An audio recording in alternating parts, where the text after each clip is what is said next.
I think maybe in a couple of decades when people look back,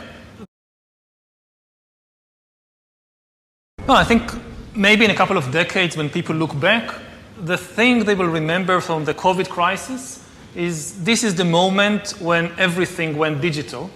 And if this was the moment when everything became monitored, that we agreed to be surveyed all the time, not just in authoritarian regimes, but even in democracies.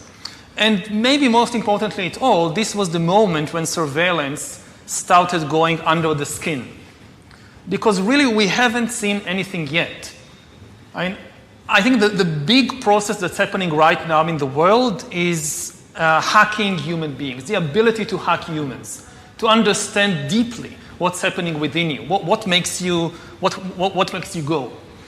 And for that, the most important data is not what you read and who you meet and what you buy, it's what's happening inside your body. So we had these two big revolutions, the computer science revolution, or the infotech revolution, and the revolution in the biological sciences. And they are still separate, but they are about to merge. They are merging around, I would say, the biometric sensor. It's the thing, it's the gadget, it's the technology that converts biological data into digital data that can be analyzed by computers. And having the ability to really monitor people under the skin, this is the biggest game changer of all. Because this is the key for getting to know people better than they know themselves. I often give the example from my own personal life that I realized I was gay only when I was 21. And I keep thinking about the time when I was 15, 16, how could I have missed it? You know, something so important about myself should have been obvious, but I didn't know.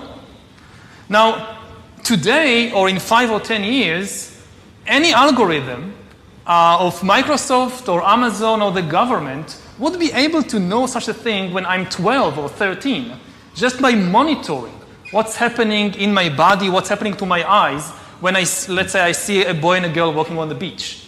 Where do my eyes focus? So this is the crucial revolution, and COVID is critical because this is what convinces people to accept, to legitimize total biometric surveillance. If we want to stop this epidemic, we need not just to monitor people, we need to monitor what's happening under their skin, their body temperature. Like we walked in here, we had to go through a body temperature test. Even in Israel, it has become a national security issue, right? So again, I'm not against surveillance. It's an important tool, especially to fight epidemics. The question is, again, who is doing it and how? If you give it to the security service to do it, that's extremely dangerous. Yes, now they're using it to see whether you have the coronavirus. But exactly the same technology can determine what you think about the government. You know, anger is a biological phenomena just like disease. It's not some spiritual thing out there.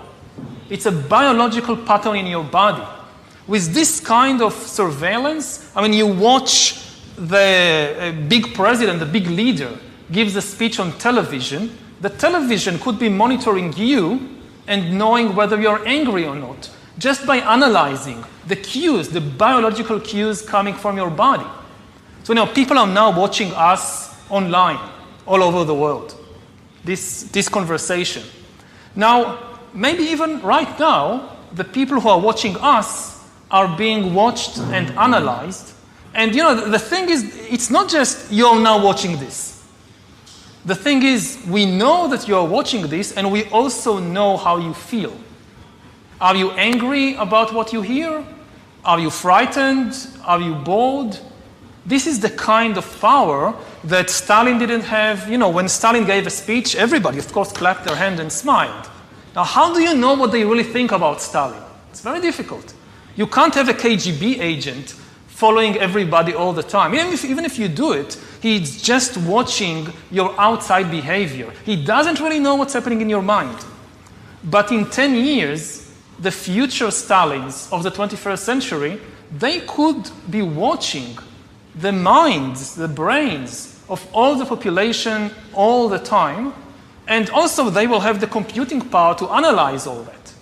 You know, it's not just having an agent following everybody all the time. The agent in Stalin's days writes a paper report, and you have these millions of paper reports piling up in Moscow. Somebody needs to read them, to analyze them. That's impossible.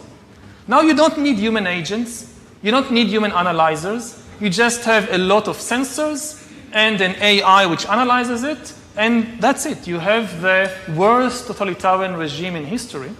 And COVID is important because COVID legitimizes some of the crucial steps, even in democratic countries.